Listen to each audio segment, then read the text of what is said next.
ഇടത്തെ കാലിൻ്റെ മുട്ട് വളച്ചതിന് ശേഷം കൈ കൊണ്ട് മേലെ വലിച്ച് ചവിട്ടാം, അത് ലോക്കാകും. ഇതേപോലെ ഹലോ ഫ്രണ്ട്സ്, ഒരു വെറൈറ്റി വീഡിയോയുമായിട്ടാണ് ഞാൻ ഇന്ന് നിങ്ങളുടെ മുമ്പിലേക്ക് വന്നിട്ടുള്ളത്. എന്തെന്ന് വെച്ചാൽ ഇന്ന് നാട്ടുപുറത്തൊക്കെ ഒരുപാട് പേര് ജോലിയില്ലാതെ കഷ്ടപ്പെടുന്നവരുണ്ടാകാം. ഇനി ജോലി ഉണ്ടായാൽ തന്നെ കുറഞ്ഞ ശമ്പളം കൊണ്ട് ഒന്നിനും തികയാത്ത അവസ്ഥയിലായിരിക്കും. അത്രക്കാർക്ക് സേഫ്റ്റിയോട് കൂടി എളുപ്പത്തിൽ പഠിച്ചെടുക്കാൻ പറ്റിയ ഒരു ജോലിയാണ് ഫ്രണ്ട്സ്. ഞാൻ പറഞ്ഞു വരുന്നത് തെങ്ങ് കയറ്റത്തെ കുറിച്ചാണ്. ഫ്രണ്ട്സ്, ഈ മിഷൻ ഉപയോഗിച്ചിട്ടാണ് നമ്മൾ തെങ്ങ് കയറാൻ പോകുന്നത്. അപ്പോൾ നേരെ വീഡിയോയിലേക്ക് പോകാം. ഇനി തെങ്ങിലേക്ക് എങ്ങനെ മെഷീൻ ഹോൾഡ് ചെയ്യാം എന്നതിനെ കുറിച്ച് നോക്കാം ഫ്രണ്ട്സ്. ആദ്യമായി ഇടത്തേക്കാലിൻ്റെ മെഷീൻ ഫിറ്റ് ചെയ്യാം. ഇടത്തേക്കാലിൻ്റെ ഫുട് റെസ്റ്റ് കുറച്ച് നീളം കുറഞ്ഞതും അതിൻ്റെ ഹാൻഡിൽ കുറച്ച് നീളം കൂടിയതുമാണ്. ഇടത്തേക്കാലിൻ്റെ മെഷീനെ തെങ്ങിലേക്ക് ചേർത്ത് വെച്ച് ഇതുപോലെ ആ റിങ്കിനുള്ളിൽ ചേർത്ത് വെച്ച് അടുത്ത റിങ്കിൽ കൂടി കയറ്റി ഇതുപോലെ താഴത്തേക്ക് ലോക്ക് ചെയ്തെടുക്കാം. വയർ റോപ്പ് ലോക്ക് ചെയ്യുമ്പോൾ കത്രി രൂപത്തിലാണ് ചെയ്യേണ്ടത്. വലത്തെ ഭാഗത്തിലുള്ള റോപ്പ് ഇടത്തെ ഭാഗത്തിലേക്കും ഇടത്തെ ഭാഗത്തിലുള്ള റോപ്പ് വലത്തെ ഭാഗത്തിലേക്കുമാണ് ലോക്ക് ചെയ്യേണ്ടത്. ഇനി വലത്തേക്കാലിൻ്റെ മെഷീൻ എങ്ങനെ മനസ്സിലാക്കാമെന്നാൽ അതിൻ്റെ ഹാൻഡിൽ നീളം കുറഞ്ഞതും ഫുട് റെസ്റ്റ് നീളം കൂടിയതുമാണ്. ഇനി അതുപോലെ തന്നെ ഇതിനെയും തെങ്ങിലേക്ക് ചേർത്ത് വെച്ച് വയർ റോപ്പ് കൊണ്ട് ലോക്ക് ചെയ്തെടുക്കാം.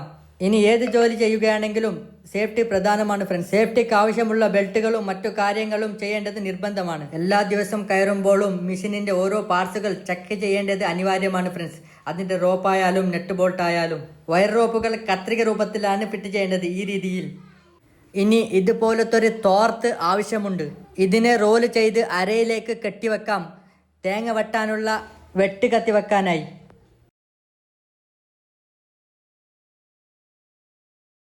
ഇനി വെട്ടുകത്തി. എൻ്റെ കയ്യിലുള്ളത് കുറച്ച് നീളം കൂടിയ വെട്ടുകത്തിയാണ് ഫ്രണ്ട്സ്. ഇത് എന്തിനെന്ന് വെച്ചാൽ തെങ്ങിന്മേലെ പാമ്പുകളോ മറ്റുള്ളവയുടെ ശല്യം ഏൽക്കാതിരിക്കാൻ വേണ്ടി കുറച്ച് താഴെ നിന്ന് തന്നെ തേങ്ങ വെട്ടിയിടാം. ഇനി തോർത്തിൻ്റെ അകത്തേക്ക് ഇതുപോലെ വെട്ടുകത്തി ഇട്ട് വെക്കാം. ഇനി തെങ്ങിന്മേലയിൽ നിന്ന് ഒരുപാട് പൊടികൾ വീഴാറുണ്ട്. പിന്നെ ഉറുമ്പുകളും കടന്തലുകളും. ഇതുപോലത്തെ ഒരു തലമൂടി ടീഷർട്ടിലേക്ക് സ്റ്റിച്ച് ചെയ്ത് വെച്ചാൽ അതൊക്കെ മാറിക്കിട്ടും. ഇനി എങ്ങനെ കയറാമെന്നതിനെ കുറിച്ച് നോക്കാം. മെഷീനിന് മേലെ ഇതുപോലെ കയറിയതിന് ശേഷം ഇനി മെഷീൻ ഓപ്പറേറ്റ് ചെയ്യുന്ന രീതി ഒന്ന് കണ്ടു നോക്കാം ഫ്രണ്ട്സ്. മെഷീനിൻ്റെ മേലെ കയറിയതിന് ശേഷം സ്റ്റഡിയായി നിന്ന് വലത്തെ കാലിൻ്റെ മുട്ട് മടക്കിയതിന് ശേഷം കൈ കൊണ്ട് മെഷീനിനെ മേലേക്ക് വലിച്ച് അവിടത്തേക്ക് ചവിട്ടിക്കഴിഞ്ഞാൽ ലോക്കാകും. അതേപോലെ ഇടത്തെ കാലിൻ്റെ മുട്ട് വളച്ചതിന് ശേഷം കൈ കൊണ്ട് മേലെ വലിച്ച് ചവിട്ടാം, അത് ലോക്കാകും. ഇതേപോലെ ചെയ്താൽ വലത്തെ കാലിൻ്റെ മുട്ട് മടക്കാം, മെഷീന് മേലേക്ക് വലിക്കാം, ചവിട്ടിക്കഴിഞ്ഞാൽ ലോക്കാകും. ഇടത്തെ കാലിൻ്റെ മുട്ട് മടക്കാം, മേലേക്ക് വലിക്കാം, ചവിട്ടാം, ലോക്കാകും. എൻ്റെ സ്ഥിരം ജോലി ആയതുകൊണ്ട് എളുപ്പത്തിൽ എനിക്ക് കയറി പോകാൻ സാധിക്കും. ഞാൻ ഈ ജോലി തുടങ്ങിയിട്ട് 10 വർഷത്തിന് മേലെ ആയി ഫ്രണ്ട്സ്. നമ്മുടെ നാട്ടിൽ ഇന്ന് തെങ്ങ് കയറാൻ 70 രൂപയാണ് കൂലി. പിന്നെ രാവിലെ തൊട്ട് വൈകുന്നേരം വരെ 30 മുതൽ 40 തെങ്ങ് കയറാൻ സാധിക്കും. ഇന്നത്തെ തെങ്ങ് കയറ്റത്തിന് 70 രൂപ കൂലി വെച്ച് 30 കയറിയാൽ 2100, 40 കയറിയാൽ 2800. പിന്നെ തെങ്ങ് കയറ്റത്തിന് സേഫ്റ്റി പ്രധാനമാണ് ഫ്രണ്ട്സ്. സേഫ്റ്റി ഇല്ലാതെ കയറാൻ പാടില്ല. ഈ തെങ്ങ് കുറച്ച് ചെറുതായതുകൊണ്ട് സേഫ്റ്റി ഉപയോഗിച്ചില്ല, ഇല്ലെങ്കിൽ സേഫ്റ്റി ഉപയോഗിച്ചാണ് കയറുന്നത്. ഈ ജോലി ആദ്യമൊക്കെ പതിയെ പതിയെ കയറി പഠിച്ചെടുക്കാൻ കുറച്ച് എളുപ്പമാണ് ഫ്രണ്ട്സ്. ജോലിയില്ലാത്തവർക്കൊരു ജോലി വരുമാനവും ഉണ്ടാക്കാം. പിന്നെ കുറഞ്ഞ ശമ്പളത്തിൽ ബുദ്ധിമുട്ടുന്നവർക്കും ഇതുപോലത്തെ ജോലികൾ പഠിച്ചെടുക്കാം ഫ്രണ്ട്സ്. പിന്നെ ഇന്ന് നാട്ടുമ്പുറത്ത് തെങ്ങ് കയറ്റത്തിന് ആളെ കിട്ടാത്തത് കൊണ്ട് എപ്പോഴും ഡിമാൻഡുള്ള ഒരു ജോലിയും കൂടിയാണ്. പിന്നെ ഈ തെങ്ങിൽ തേങ്ങ ഒന്നുമില്ല, മുമ്പ് ഇട്ടതാണ്. അതുകൊണ്ട് ഒന്ന് കാണാൻ വേണ്ടി മാത്രം വെട്ടിയിട്ടതാണ് ഫ്രണ്ട്സ്.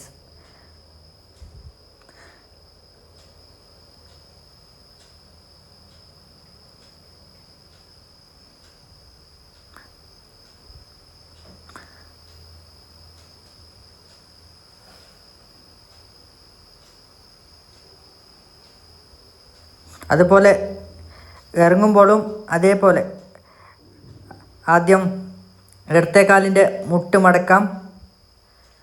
ഇടത്തേക്കാലിൻ്റെ മുട്ട് മടക്കി കയ്യിൽ താഴേക്ക് മെഷീനിനെ മെല്ലെ പതിയെ കൊണ്ടുവരാം. അതിനുശേഷം ചവിട്ടി ലോക്ക് ചെയ്യാം. വലത്തെ ഭാഗത്തതും അതുപോലെ തന്നെ കാലിൻ്റെ മുട്ട് മടക്കാം, മെല്ലെ പതിയെ മെഷീനെ താഴെ കൊണ്ടുവരാം, ലോക്ക് ചെയ്യാം.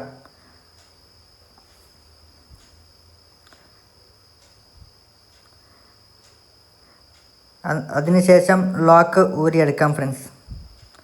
വീഡിയോ ഇഷ്ടമായാൽ ലൈക്ക് ചെയ്യാൻ മറക്കരുത് ഫ്രണ്ട്സ്. പിന്നെ ഇതുപോലത്തെ വീഡിയോകൾക്കായി ചാനൽ സബ്സ്ക്രൈബ് ചെയ്യാനും മറക്കരുത് friends. Thank you for watching.